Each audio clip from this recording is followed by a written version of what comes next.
નમસ્તે મિત્રો, આ વાર્તા એક જેઠ અને તેમની નાની વહુની સંગીત છે. જેઠનું નામ ધર્મેશ અને વહુનું નામ કાજલ છે. આ વાર્તા પરિવારની એ છુપી લાગણીઓની છે જે ક્યારેક અજાણતા સંગીત પ્રેમમાં બદલાઈ જાય છે. તો ચાલો શરૂ કરીએ. મારું નામ કાજલ છે. હું એક નાના શહેરમાં રહું છું. મારા લગ્નને 2 વર્ષ થઈ ગયા.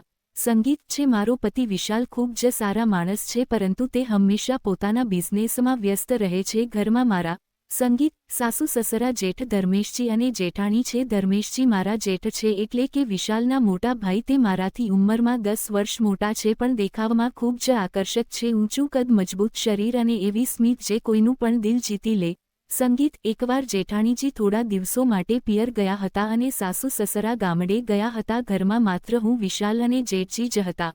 સંગીત એક સાંજે વિશાલને અચાનક ઓફિસના કામે બહાર જવું પડ્યું અને તે આખી રાત પાછો આવવાનો ન હતો. હું રસોડામાં સંગીત રસોઈ બનાવી રહી હતી. બહાર જોરદાર વરસાદ પડી રહ્યો હતો અને પવન ફૂંકાઈ રહ્યો હતો. અચાનક વીજળી ગુલ થઈ ગઈ અને આખું ઘર અંધારામાં ડૂબી ગયું. હું ડરી ગઈ. આવા માહોલમાં એકલી સ્ત્રી ડરી જ જાય. મેં મોબાઈલની સંગીત લાઇટ ચાલુ કરી અને બહાર નીકળી. જેઠજી તેમના રૂમમાં હતા. મેં ધીમેથી અવાજ આપ્યો, સંગીત. જેઠજી, લાઇટ જતી રહી છે.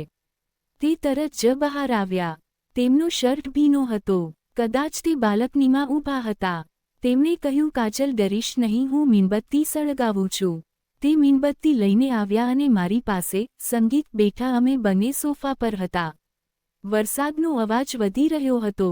જેઠજીએ પૂછ્યું, સંગીત, તને એકલા ડર લાગે છે ને? ચાલ આપણે વાતો કરીએ. અમે વાતો કરવા લાગ્યા, પહેલા પરિવારની સંગીત અને પછી જૂની યાદોની. જેઠજીએ જણાવ્યું કે લગ્ન પહેલાં તે કેટલા તોફાની સંગીત હતા. હું હસી પડી. તેમની આંખોમાં કંઈક અલગ હતું. તે મને એવી રીતે જોઈ રહ્યા હતા જે રીતે પહેલાં સંગીત ક્યારેય જોયું ન હતું. ધીરે ધીરે વાતો ઊંડી થવા લાગી. જેઠજીએ કહ્યું, કાજલ, તું ખૂબ જ સુંદર છે. વિશાલ ખરેખર નસીબદાર છે. હું શરમાઈ ગઈ અને મારા ગાલ લાલ થઈ ગયા. મેં કહ્યું, સંગીત, જેઠજી, તમે મજાક કરી રહ્યા છો. પણ તે ગંભીર હતા. તેમણે મારો હાથ પકડી લીધો. તેમનો સંગીત સ્પર્શ ગરમ હતો, પણ મેં હાથ છોડાવ્યો નહીં. વીજળીના ચમકારે તેમની આંખો ચમકી રહી હતી. અચાનક જેઠાજીએ મને પોતાની તરફ ખેંચી. સંગીત, હું તેમની છાતી સરસી ચાપી ગઈ. તેમનું દિલ જોરથી ધબકતું હતું. મેં પણ મારી આંખો બંધ કરી લીધી. તેમણે ધીમેથી મારા ગાલ પંપાડ્યા. સંગીત, મેં કંઈ ન કહ્યું. પછી તેમના હોઠ મારા હોઠને અડ્યા. તે પહેલું ચુંબન હતું, એટલું ઊંડું સંગીત અને જુસ્સાદાર કે હું બધું જ ભૂલી ગઈ. અમે બંને એકબીજામાં ખોવાઈ ગયા. જેઠજીએ મને ખોળામાં ઉઠાવી સંગીત અને પોતાના રૂમમાં લઈ ગયા. મીણબત્તીના પ્રકાશમાં રૂમ એકદમ રોમેન્ટિક લાગતો હતો. તેમણે મને બેડ પર સુવડાવી અને તે સંગીત મારી પાસે આવ્યા. તેમના હાથ મારા વાળમાં હતા. અમે એકબીજાના પ્રેમમાં ડૂબી ગયા, જાણે વર્ષોથી આ પળની રાહ જોતા હતા. તેમના સંગીત દરેક સ્પર્શમાં જાદુ હતો. એ રાત અમારી હતી. બહાર વરસાદ વરસતો હતો અને અંદર અમે એકબીજાની બાહોમાં હતા.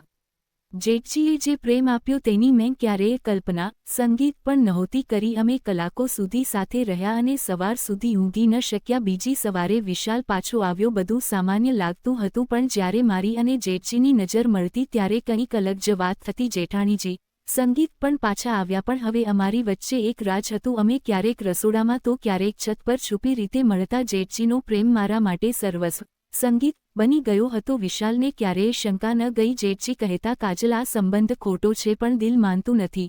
સંગીત, હું પણ તેમને તેટલો જ પ્રેમ કરવા લાગી હતી. ધીરે ધીરે અમારો સંબંધ વધુ ગાઢ બન્યો. સંગીત એક દિવસ ધર્મેશજીએ મને તેમના રૂમમાં બોલાવી. જેઠાણીજી બહાર ગયા હતા. જય તેમની બાહોમાં મને ખૂબ શાંતિ મળતી હતી. સમય સંગીત પસાર થતો ગયો. અમારું રહસ્ય સુરક્ષિત રહ્યું, પણ પ્રેમ વધતો જ ગયો. ક્યારેક મને ડર લાગતો કે જો કોઈને ખબર પડી જશે તો, પણ જેઠજી કહેતા, ડર નહીં, હું છું ને. તેમની આ વાતો મને હિંમત આપતી. મિત્રો, આ હતી ધર્મેશ અને કાજલની પ્રેમ કહાની. પરિવારમાં છુપાયેલો સંગીત એ પ્રેમ જે ક્યારેય દુનિયા સામે ન આવ્યો. શું સાચું હતું અને શું ખોટું, એ તો દિલ સંગીત જ જાણે છે. આશા છે કે તમને આ વાર્તા ગમી હશે. જો તમને આજની વાર્તા ગમી હોય તો વિડીયોને એક લાઇક કરી દેજો અને તમારા મિત્રો જોડે શેર કરજો. વિડીયો અંત સુધી જોવા બદલ તમારો આભાર. ફરી મળીશું સંગીત એક નવી રસપ્રદ વાર્તા સાથે. ત્યાં સુધી બાય બાય.